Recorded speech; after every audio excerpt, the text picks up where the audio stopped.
جنات في أعالي سماء. جمال الوجود بذكر الإله وتصفو الحياة بنور هدى.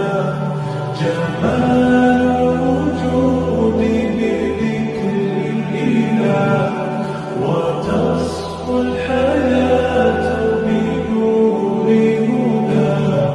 وتطلب نفس له طاعة ويبلغ سعد إلى منتهى.